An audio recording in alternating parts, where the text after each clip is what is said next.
नमस्कार दोस्तों, आपके अपने चैनल हमारे संस्कार में आपका बहुत बहुत स्वागत है। आज हम आपके लिए लेकर आए हैं कार्तिक मास कथा अध्याय 7। लेकिन उससे पहले अगर आप हमारे चैनल पर नए हैं और पहली बार हमारी वीडियो को सुन रहे हैं तो आपसे अनुरोध है कि आप हमारे इसके पीछे के अध्याय भी ज़रूर सुनें।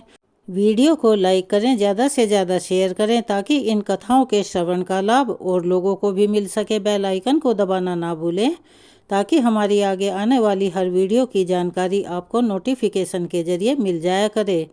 परमपिता परमेश्वर की कृपा आप पर हमेशा बनी रहे। कमेंट्स बॉक्स में जय श्री कृष्ण हर हर महादेव लिखना ना भूलें। वैसे तो हिंदू धर्म में साल के 12 महीनों का ही अपना महत्व होता है, लेकिन कार्तिक मास को भारतीय सनातन संस्कृति में सबसे अधिक पुण्यदायी माना गया है। कार्तिक मास के इस पावन महीने में जो भी प्राणी सच्चे मन से, भक्ति से और विश्वास आस्था के साथ भगवान की पूजा अर्चना करता है उसे अंत समय में मोक्ष मिलता है। आज की कथा विशेष रूप से भगवान श्री विष्णु के स्वरूप श्री कृष्ण भगवान से जुड़ी हुई है, जो संसार की मोहमाया से हमें मुक्ति दिलवाकर आत्मा को शांति और अंततः मोक्ष प्रदान करती है। इस दिन का पूजन और कथा के सुनने से मन के सभी रोग, दोष और संताप मिट जाते हैं और व्यक्ति के मन से अज्ञान रूपी अंधकार भी समाप्त हो जाता है। इस कथा से हमें ये प्रेरणा मिलती है कि जीवन की क्षणभंगुर सफलताओं और प्राप्तियों या साधनों से हमें भगवान की आराधना और उनकी पूजा अर्चन में सच्चा आनंद और आत्मा की मुक्ति मिलती है।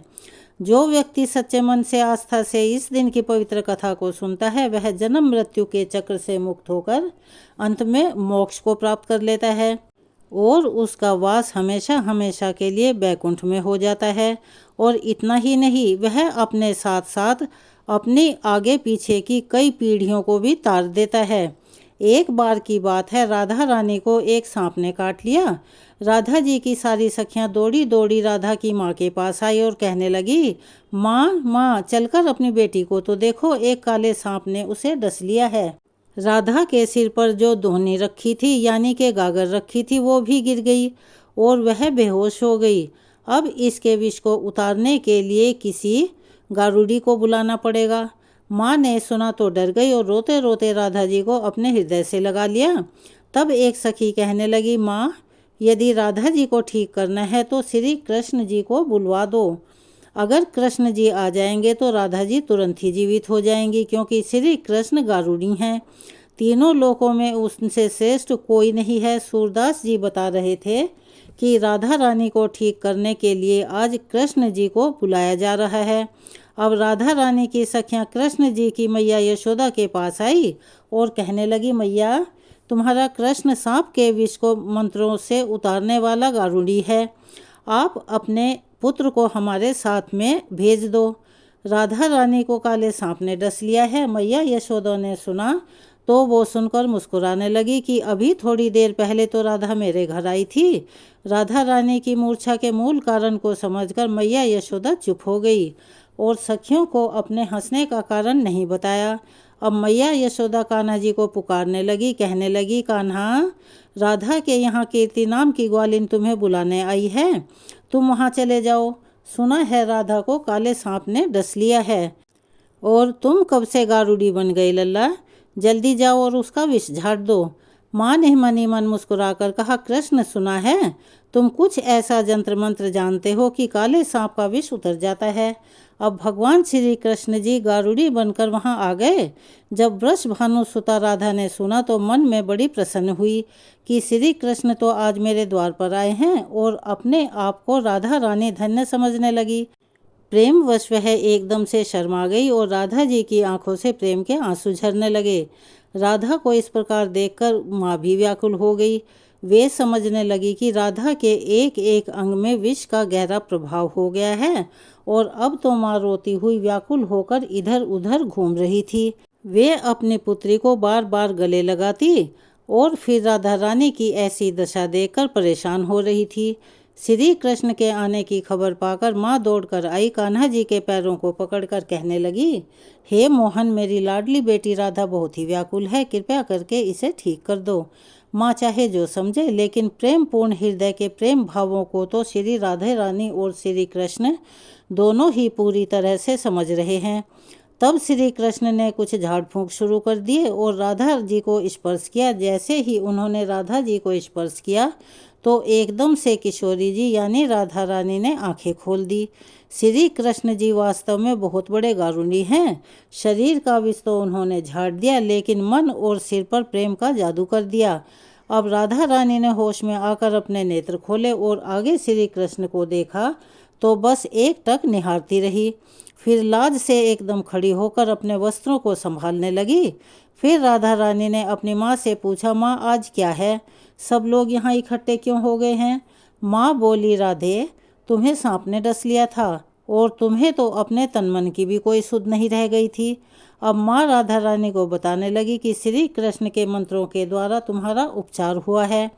राधा रानी की माँ बार बार कुंवर कन्हैया की बड़ाई करने लगी। माँ ने श्री कृष्ण के मुख को चूमा, गले लगाया और फिर अपने घर भेज दिया। वह कहती हैं कि मैया यशोदा की कोख धन्य है, जिससे श्री कृष्ण जैसे सुपुत्र का अवतार हुआ है। इन्होंने तो तुरंत ही ऐसा उपाय कर दिया कि मेरी बेटी को जिंदा कर दिया। अब माता मन ही मन सोचने लगी कि राधा कृष्ण की यह जोड़ी तो मानो भगवान ने सोच समझ कर बनाई है। ब्रज के घर घर में अब यह चर्चा चल पड़ी कि कृष्ण जी बहुत बड़े गारुड़ी हैं और भगवान ने इस तरह से अपने और भी बहुत सारी सुंदर प्रेम लीलाएं ब्रज में की हैं। एक बार प्यार से बोलिए, जय श्री कृष्ण, राधे राधे। अब हम आपको कार्तिक मास के महात्म्य का आगे का वृतांत सुनाते हैं। भगवान शिव और जलंधर के बीच भयंकर युद्ध हो रहा था। इधर उन दोनों के बीच में भयंकर युद्ध चल रहा था। उधर वृंदा ने स्वप्न में देखा कि उसका पति समस्त अंगों में तेल मलकर भैंसे पर सवार होकर दक्षिण दिशा की ओर जा रहा है। यह स्वप्न देखकर वृंदा अत्यंत चिंतित हो गई। अपने व्याकुल मन को शांत करने के लिए वह महल की अटारी, गौशाला और वाटिका आदि पर घूमने लगी, लेकिन उसे कहीं भी शांति नहीं मिली। तब वह एक वन से दूसरे वन में जा पहुंची। वहां उसने सिंह जैसे मुख वाले दो राक्षस देखे। उन्हें देखकर वह सहसा भयभीत हो गई और एकदम वहां से भाग खड़ी हुई। आगे जाकर उसने एक तपस्वी और उसके एक शिष्य को देखा और उनसे अपनी रक्षा करने के लिए प्रार्थना करने लगी। वृंदा की विनय सुनकर मुनि ने एक हुंकार से ही उन दोनों राक्षसों को भगा दिया। वृंदा ने विनय पूर्वक मुनि से कहा, हे मुनि, मेरे पति जलंधर और महादेव जी में घोर युद्ध हो रहा है। उसमें विजय किसकी होगी, जरा बताने की कृपा करें, क्योंकि आप तो अंतर्यामी हैं, आप सब कुछ जानते हैं। वृंदा के वचन सुनकर मुनि ने आकाश की ओर देखा। उसी समय दो बंदरों ने आकर मुनि को प्रणाम किया और फिर मुनि का संकेत पाकर वे दोनों बंदर वहां से चले गए। थोड़ी देर बाद वे दोनों बंदर आकाश की ओर से आए और उन्होंने जलंधर दैत्य का सिर और धड़ लाकर वहां पटक दिया। वृंदा अपने पति के मृत शरीर को देखकर अत्यंत दुखी हुई और विलाप करने लगी और पृथ्वी पर मूर्छित होकर गिर पड़ी। मुनि ने अपने कमंडल से वृंदा पर जल छिड़का तो उसे कुछ होश आया। तब वह फिर से विलाप करती हुई मुनि से कहने लगी, हे मुनि, जिसने देव, गंधर्व और विष्णु सहित तीनों लोकों पर विजय प्राप्त की थी, वह शिव जी के हाथों से कैसे मारा गया? आप तो सामर्थ्यवान हैं, इसीलिए किसी प्रकार से मेरे पति को फिर से जीवित कर दीजिए। तब मुनि कहने लगे, हे भद्रे, शिव जी के हाथों मारे हुए को जीवित करना असंभव है, परंतु फिर भी हम तुम पर कृपा करके इसको जीवित किए देते हैं। ऐसा कहकर मुनि अंतर्ध्यान हो गए और जलंधर जीवित होकर वृंदा के पास प्रेमालाप करता हुआ आलिंगनबद्ध हो गया। जिस वक्त भगवान विष्णु की माया से जलंधर का शव जुड़ रहा था, उसी समय भगवान विष्णु ने उसके शरीर में प्रवेश कर लिया और वृंदा जलंधर वेशधारी विष्णु के साथ उस वन में घूमने लगी और वह नहीं पहचान पाई। फिर एक दिन अपने पति के वेश में विष्णु जी को पहचानकर वृंदा अत्यंत क्रोधित हुई और बोली कि तुमने मेरा पति व्रत धर्म नष्ट किया है, इसीलिए मैं तुम्हें श्राप देती हूँ। निश्चय ही वह कपट मुनि तुम ही थे और तुमने ही माया के द्वारा दो राक्षस बनाए थे। कालांतर में वे दोनों राक्षस तुम्हारी स्त्री का अपहरण करेंगे और जो तुम्हारा शिष्य था वही बंदर का रूप धरकर तुम्हारी सहायता करेगा। और क्योंकि तुमने मेरे साथ छल किया है, इसीलिए तुम अभी इसी समय शिला अर्थात पत्थर में बदल जाओ। वृंदा के इस प्रकार शाप देने की कथा सुनाने के बाद देव ऋषि नारद ने महाराज पृथु से कहा, हे राजन, भगवान विष्णु ने देवताओं और अपने भक्तों की रक्षा करने के लिए ही पतिव्रता वृंदा का शील भंग किया था। इसीलिए मन ही मन वे अत्यंत दुखी भी थे। उन्होंने वृंदा से कहा, हे वृंदा, तुम्हारे श्राप को ग्रहण करते हुए मैं अवश्य ही शिलारूप हो जाऊंगा, परंतु तुम भी वृक्ष रूप होकर मुझको प्राप्त होगी। उसी समय वृंदा अपने पति के चरणों का ध्यान करके विष्णु जी के मना करने पर भी अग्नि में प्रवेश कर गई और शिला रूप में भगवान विष्णु वृंदा का स्मरण करते हुए उसकी चिता भस्म में लौटने लगे। उधर युद्ध क्षेत्र में जलंधर दैत्य राक्षसी माया द्वारा पार्वती का रूप धरकर शिवजी को मारने लगा। इसकी इस माया को देखकर शिवजी नीचे को मुख करके बैठ गए। यही उचित अवसर जानकर जलंधर ने शिवजी पर अनेक बाणों का प्रहार कर दिया।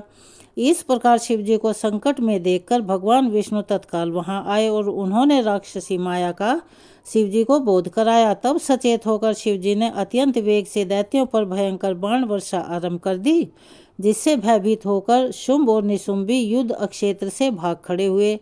तब शिवजी ने उनको श्राप देते हुए कहा, क्योंकि तुम रण क्षेत्र से भागे हो, इसीलिए पार्वती जी के हाथों से मारे जाओगे। इधर वृंदा का पतिव्रत धर्म भंग हो जाने से जलंधर का बल समाप्त हो गया और भगवान विष्णु ने सुदर्शन चक्र और अपने तेज सहित शिवजी को दे दिया था। तब शिवजी ने श्रीहरि के तेज के साथ अपना और ऋषियों के तप और पतिव्रता स्त्रियों का तेज मिलाकर जलंधर दैत्य पर छोड़ दिया। सुदर्शन चक्र के प्रहार से अब जलंधर का सिर कटकर धरती पर गिर पड़ा। सिर और धड़ अलग होते ही जलंधर का तेज शिव में और वृंदा का तेज पार्वती जी में समा गया। देवताओं ने शिवजी की स्तुति करते हुए उनसे कहा, हे महादेव, जलंधर को मारकर आपने हम लोगों पर महान उपकार किया है, परंतु एक अनर्थ हो गया है। महादेव वृंदा के पतिव्रत धर्म से मोहित होकर भगवान विष्णु तो निरंतर उसकी चिता भस्म में लौट रहे हैं। इसीलिए हे महादेव, हे भोलेनाथ, आप कृपा करके इस विषय में कुछ कीजिए। तब शिवजी बोले, हे देवताओं, तुम सब भगवान की योग माया की शरण में जाओ और वही इस संकट को हरेंगी। तब समस्त देवता योग माया की शरण में जाकर स्तुति करते हुए बोले, हे देवी, आप संपूर्ण जगत की उत्पत्ति, पालन और नाश करने वाली हो। सतोगुण, रजोगुण और तमोगुण आपसे ही उत्पन्न हुए हैं। आपकी माया को स्वयं ब्रह्मा जी भी नहीं जान सकते। ऐसी देवी को हमारा नमस्कार है, जिसके भक्त कभी अनादर और मोह को प्राप्त नहीं होते। ऐसी मूल प्रकृति को हमारा नमस्कार है। उस समय देवताओं ने आकाश में एक तेज पुंज देखा और आकाश में होती हुई आकाशवाणी भी सुनी। रजोगुण, सतोगुण और तमोगुण रूप गौरी, लक्ष्मी और सरस्वती मैं ही हूँ। इन्हीं तीनों रूपों को से तुम्हारी सिद्धि होगी, इसीलिए तुम उन्हीं की आराधना करो। फिर उन तीनों देवियों ने प्रकट होकर 3 बीज देते हुए कहा कि इन तीनों बीजों को जहाँ पर इस समय भगवान विष्णु हैं, बोकर अपना कार्य सिद्ध करो। देवताओं ने तीनों बीज ले जाकर जहाँ पर वृंदा की चिता में श्री विष्णु लौट रहे थे, वहाँ पर बो दिए। उन तीनों बीजों से 3 वृक्ष उत्पन्न हुए। रजोगुण सरस्वती से आंवला, तमोगुण गौरी से तुलसी और सतोगुण लक्ष्मी से मालती की उत्पत्ति हुई। श्री लक्ष्मी जी ने अपना बीज ईर्ष्या युक्त होकर दिया था, इसीलिए मालती भगवान की पूजा में निंदनीय है और आंवला और तुलसी भगवान को अति प्रिय हैं। इसी प्रकार वृंदा ने वृक्ष रूप में होकर भगवान शालिग्राम से संयोग किया। इसी कारण कार्तिक मास के उद्यापन में भगवान की पूजा तुलसी जी के मूल भाग में की जाती है। जिस घर में तुलसी जी का पौधा होता है, उसमें यमदूत कभी नहीं आते। नर्मदा और गंगा जल और तुलसी जी का पूजन, ये तीनों कार्य एक समान ही हैं। मनुष्य चाहे कितना भी पापी क्यों ना हो, प्राण निकलते समय मंजरी सहित तुलसी दल जिसके कंठ में होता है, वह पाप मुक्त होकर सीधा वैकुंठ को प्राप्त होता है। जो मनुष्य अपने पितरों का श्राद्ध तुलसी और आंवले की छाया में करता है, उसके पितरगण मोक्ष को प्राप्त हो जाते हैं। जो मनुष्य मंजरी युक्त तुलसी दल और आंवले का फल मुख में रखता है, वह साक्षात विष्णु जी के समान है। जो मनुष्य कार्तिक मास में रुद्राक्ष की माला धारण करता है, वह प्राणी धर्म, अर्थ, काम और मोक्ष को प्राप्त हो जाता है और सीधा बैकुंठ में जाता है। तुलसी और आंवले का महात्म्य स्वयं श्री ब्रह्मा जी भी कहने में असमर्थ हैं। जो कोई श्रद्धा भाव से इस कथा को पढ़ता या सुनता है या दूसरों को सुनाता है, वह भी अंतकाल में मोक्ष को प्राप्त हो जाता है। इस प्रकार देव ऋषि नारद महाराज पृथु को यह कथा सुनाकर कुछ क्षण के लिए मौन हो गए। आज के इस वृतांत को हम यहीं पर विराम देते हैं। इसके आगे का वृतांत आप हमारी अगली वीडियो में सुनेंगे। तो चलिए, अब जैसा कि हम रोज करते हैं, अपनी इस कथा में भी हम तुलसी चालीसा का पाठ करेंगे। जय जय तुलसी भगवती सत्यवती सुखदानी, नमो नमो हरि प्रेयसी श्री वृंदा गुण खानी। श्री हरि शीश विराजनी, देहु अमरवर अम्ब, जनहित है वृंदावनी, अब न करहु विलंब। धन्य धन्य श्री तुलसी माता, महिमा अगम सदा श्रुति गाता। हरि के प्राण हो से तुम प्यारी, हरि ही हेतु कीन्हो तप भारी।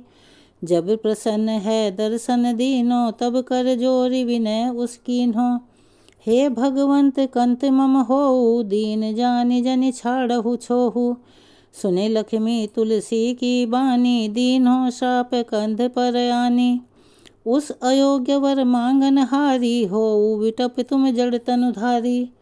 सुने तुलसी ही सप्यो तेहि ठामा, करहु वास तुहु नीचन धामा।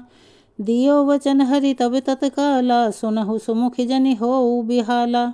समय पाई विहो पाती तोरा, पूजी हो आस वचन सत मोरा। तब गोकुल मह गोप सुदामा, तासु भई तुलसी तू बामा। कृष्ण रास लीला के माही, राधे शक्य प्रेम लखि नाही। दियो श्राप तुलसी ही तत्काला, नरलोक ही तुम जन्महु बाला।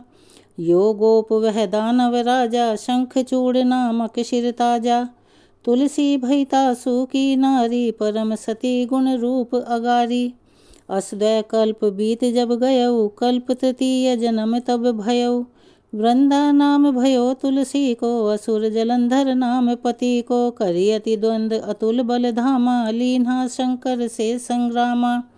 जब निच सैन्य सहित शिव हारे, मरहि न तब हर हरि ही पुकारे। पतिव्रता वृंदा थी नारी, को न सके पति ही संगारी।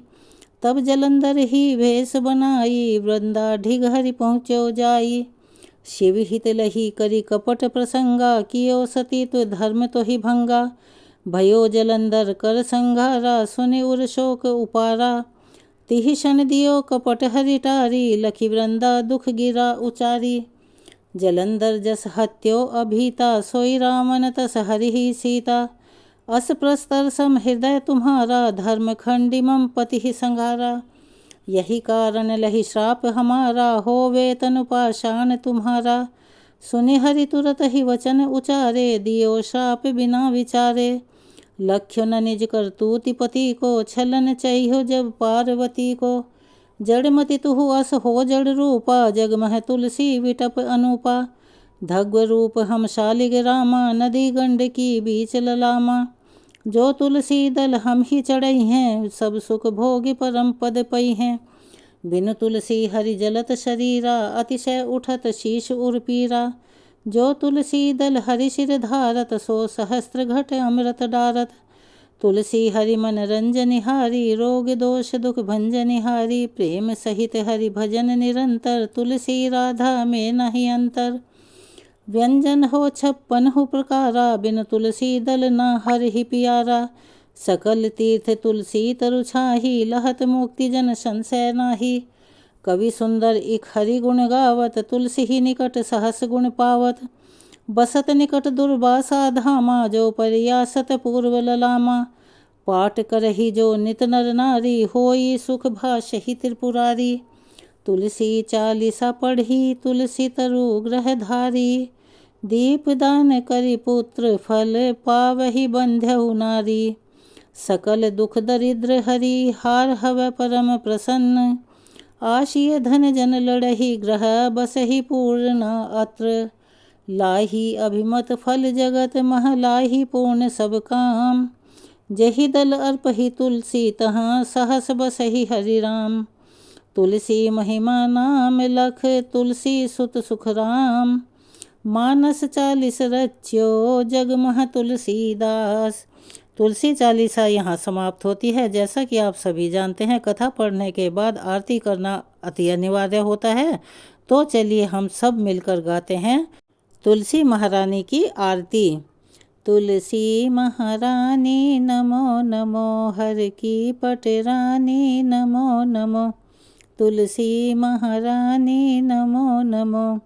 धन्य तुलसी पूरण तप कीन्हो, शालिग्राम बनी पटरानी नमो नमो। तुलसी महारानी नमो नमो, हर की पटरानी नमो नमो। जाके पत्र मंजरी कोमल, श्रीपति कमल चरण लपटानी नमो नमो। तुलसी महारानी नमो नमो, हर की पटरानी नमो नमो। कौन महीने बोई रानी तुलसा, कौन महीने हुई हरियाली नमो नमो। तुलसी महारानी नमो नमो, हर की पटरानी नमो नमो। कौन महीने हुई तेरी पूजा, कौन महीने हुई पटरानी नमो नमो। तुलसी महारानी नमो नमो। आषाढ़ मास में बोई रानी तुलसा, सावन महीने हुई हरियाली नमो नमो। तुलसी महारानी नमो नमो, हर की पटरानी नमो नमो।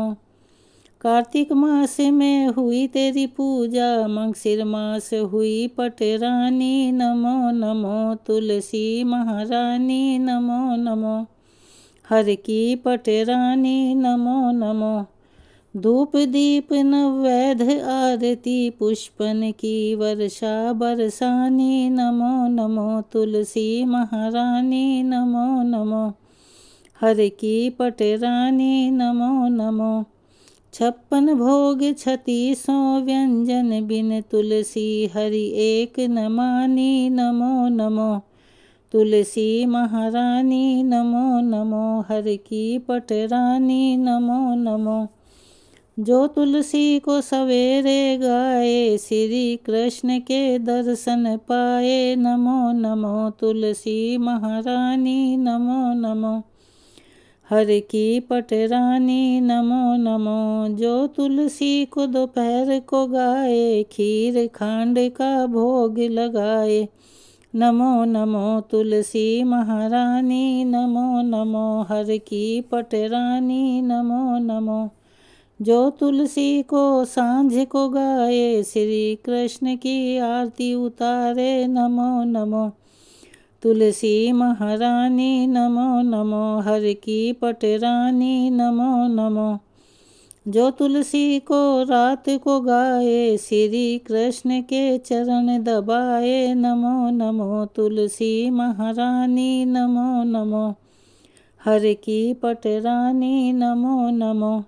सब सखी मैया तेरो यश गावे, भक्ति दान दीजे महारानी नमो नमो। तुलसी महारानी नमो नमो, हर की पटरानी नमो नमो। तुलसी महारानी नमो नमो, हर की पटरानी नमो नमो। तुलसी महारानी नमो नमो, हर की पटरानी नमो नमो। बोलिए तुलसी माता की जय।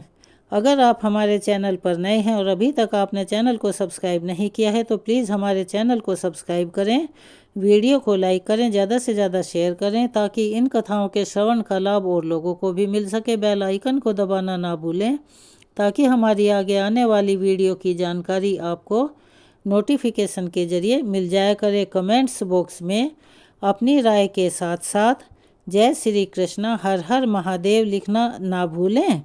धन्यवाद।